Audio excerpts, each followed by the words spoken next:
Sci Access, May 10, 2024. Culturally Responsive Makerspaces. Jane Crayton.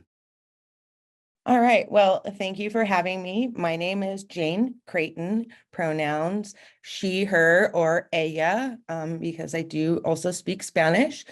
I am a disabled white woman with blonde short hair and long bangs. And I am a makerspace coordinator for the University of Wyoming, and I've been working in the maker culture for over 15 years. So I'm going to discuss, oops, let me get back to my slides here. What is a makerspace and how can we build culturally responsive makerspaces? So makerspaces are dynamic hubs, and they started at the dawn of the 21st century, inspired the Make Media movement and its magazine, Maker Magazine, and the Maker Fair, that are global fairs that happen. They're kind of like world fairs. And this all is emerging from grassroots DIY culture, and it really celebrates the ethos of hands-on creation and empowers individuals to become creators rather than consumers. So this has really become a culture shift, transforming garages and workshops into makerspaces where communities come together to innovate. And so we're going to be talking about how to build them as culturally responsive makerspaces. Sorry, let me get this thing out of my view here. All right, so makerspaces that are culturally responsive embrace diversity in all forms. So you can't just embrace diversity of one form, you have to really embrace it in all forms. So we're going to mostly touch on abilities, but gender and culture are also considerations. And the biggest problem is that people are opting out. So we look back to historical narratives to look at a more inclusive perspective on what does this mean for the nature of innovation. And so we're looking at Lowen's Lies My Teacher Told Me to really help us understand why people are opting out, and underscore that the way that people see them in spaces, if they see representations of themselves, if they're feeling included, then they perceive that they can be in that space and accomplish something. And that's really critical for maker spaces. So understanding who can be an innovator and what that looks like is really important in maker spaces. We also want to touch on a little bit about the foundation, from how we can look at maker spaces from kind of this theoretical foundations for cultural inclusivity broadly. And so we look at Dewey, experiential learning principles, and how they thrive, fostering hands-on exploration, and a retrospective of cultural backgrounds. These dynamic environments embody Dewey's ideas, promoting immersive learning experiences that transcend, the boundaries of inclusivity, while also embracing democratic ideals through inclusive decision-making and collaborative projects. And this all fosters a community and shared ownership of the space, of the projects. So Paulo Freire's work on social justice is also really important and shapes the makerspace, aligning with goals of inclusivity, safety, and diversity, and that students are encouraged to question and think critically and engage actively in learning, resonating with the ethos of risk-taking in makerspaces, Community service projects extend beyond institutions, addressing societal challenges through the lens of social justice. And this is a really important part of makerspaces and the maker movement, as they're really invested in like DIY hacks for improving people's lives in all forms of ways and their communities. And then also Geneva Gay and her principles of multicultural education and culturally relevant pedagogy is really important for makerspaces. And we need to celebrate the diversity and equitable access around that.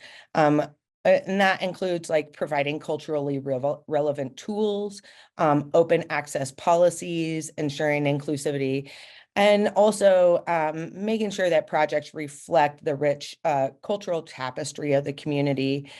Also, discussing how safety and inclusivity are prioritized through stringent standards and codes of conduct, which is a really important part that we'll talk about later.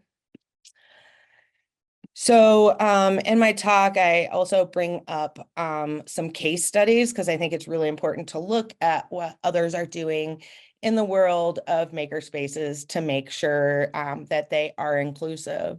And so at the University of Washington, they included people with disabilities in early design decisions for a variety of new spaces.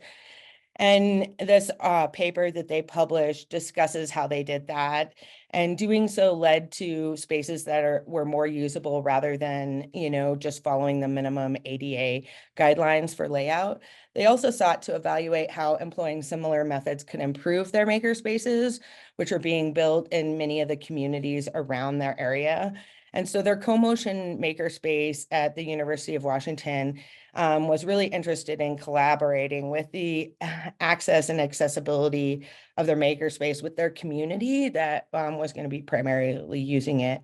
And so this is a really important aspect to consider. And I think that this case study really highlights that.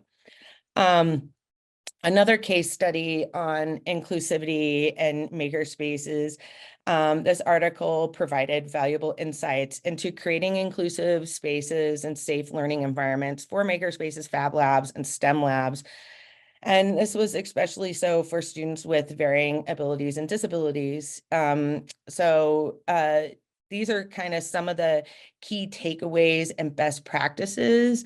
So some of those include diversity and unique abilities. So emphasize the diverse contributions of students in your space, including those with disabilities in STEM fields. Also stress the legal obligations to provide accommodations. So that could be working with, IEPs, 504 plans, and ensuring that the learning environment is safe for everyone.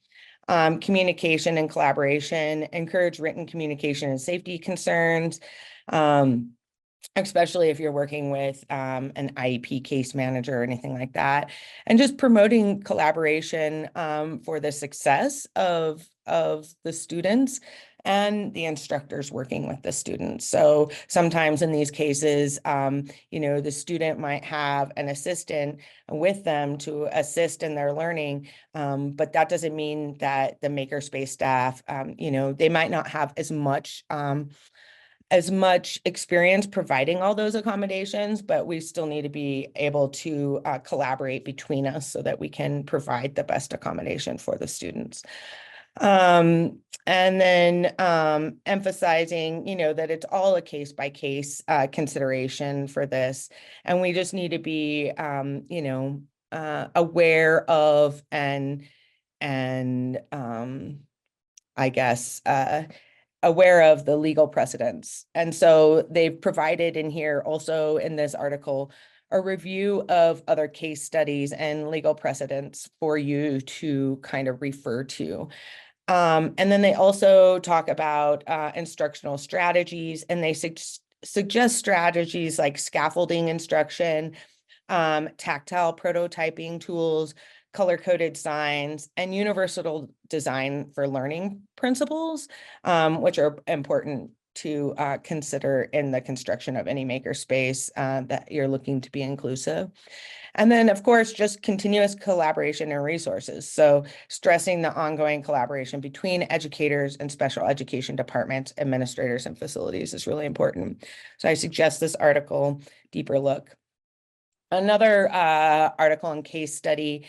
This study investigates the participation of students with disabilities and those who are at risk of failure in middle school maker activities, focusing on the barriers that may limit their engagement.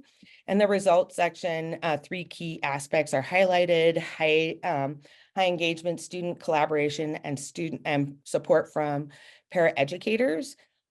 Teachers supported that hands-on experience, student collaboration, and paraeducator support positively influenced the engagement of students with disabilities in the makerspace activities. And that was highlighted by the quote that I put up here on the slide, where the student was like, hey, I've got a reading disability and I'm still outperforming half of the kids in the class who don't. And so the makerspace really can offer this kind of transdisciplinary and a multifaceted approach that's multimodal for students to engage with, that really can enhance their learning. And it doesn't have to be straightforward. It can be kind of done in their own way in some regards. So now that we've kind of looked at some case studies, how do we actually do this? So I'm going to talk a little bit more about what I've done in my makerspaces and what I think is the most important. So one of the most important things that I believe is that we've got to have a lot of professional development.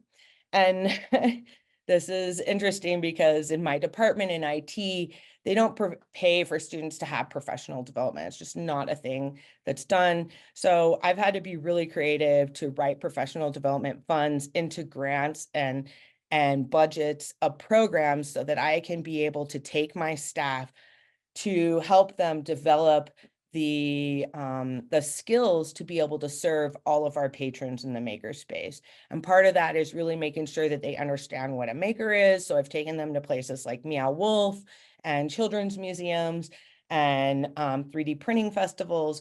But I've also really made sure that they understand what their job is, and provided them training with like safe LGBTQ training. We've had presenters at our staff meetings about diversity, equity, inclusion.